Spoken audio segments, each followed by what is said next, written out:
Bonjour à tous, alors aujourd'hui on se retrouve pour une nouvelle vidéo. Donc aujourd'hui on va faire du JavaScript et on va voir les bases de JavaScript ensemble. Donc tout d'abord pour faire du JavaScript, donc nous on va le faire sur une page HTML. Donc tout d'abord vous allez prendre un fichier HTML, donc moi que j'ai appelé vidéo.html. Ensuite dans la balise head, vous n'oubliez pas de mettre la balise script avec le chemin de votre script JavaScript. Donc moi voilà, ça s'appelle vidéo.js, donc j'ai mis le chemin. Et ensuite vous mettez ce que vous voulez sur votre page. Et donc on peut voir que dans le navigateur, on a une page toute simple. Ensuite vous allez dans votre script JavaScript. Et là on va voir ensemble les bases.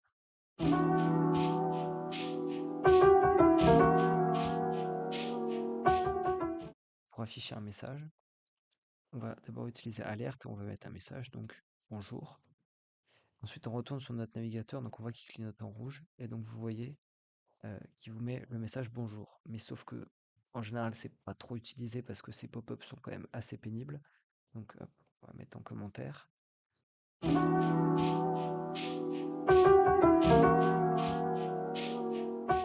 Donc à la place, on va plutôt privilégier marquer un message dans la console. Donc un message dans la console, c'est console.log avec entre parenthèses, entre guillemets, votre message. Donc bonjour. Hop, on retourne sur notre page et on peut voir que donc il apparaît pas sur la page. Donc il faut faire F12, aller dans l'onglet console et là vous voyez bien le message bonjour. Donc pour le moment ça c'est bien gentil, mais il n'y a pas de variable, il n'y a pas de.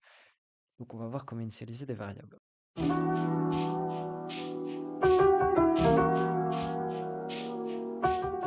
Bon, donc pour initialiser une variable, c'est pas comme en C# où il faut mettre devant le nom de la variable, le type de la variable. Donc par exemple en C# on aurait un int, un string ou voilà.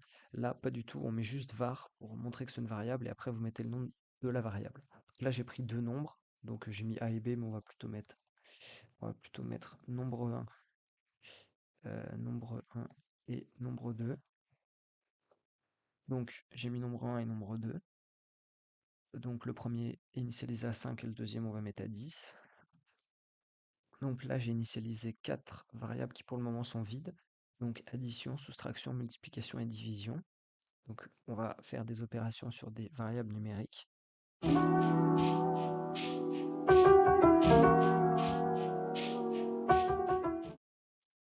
Donc pour l'addition, c'est très simple. C'est addition est égal à A plus B. Donc moi je vais modifier c'est nombre 1 et nombre 2. Donc pour la soustraction, c'est très simple aussi. Donc là, on a notre variable soustraction qui est initialisée plus haut. On va initialiser là cette fois à nombre 1 moins nombre 2. Donc 5 moins 10.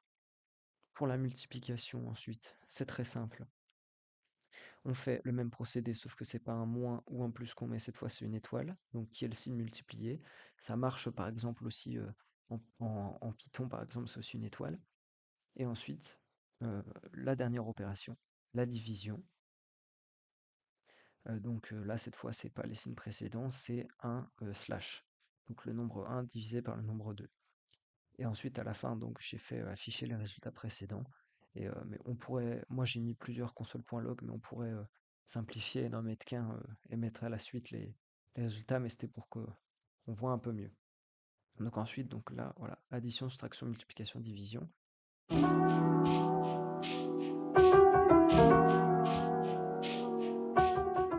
Donc on va ouvrir notre page HTML. Donc là, on a ouvert la console. Hop. Et donc on peut voir que pour l'addition de 5 et 10, ça fait bien 15. Pour la soustraction, 5 moins 10, ça fait bien moins 5. Pour la multiplication, 5 fois 10, ça fait bien 50. Et pour la division, 5 divisé par 10, ça fait bien 0,5. Donc là, on peut voir que tout a marché.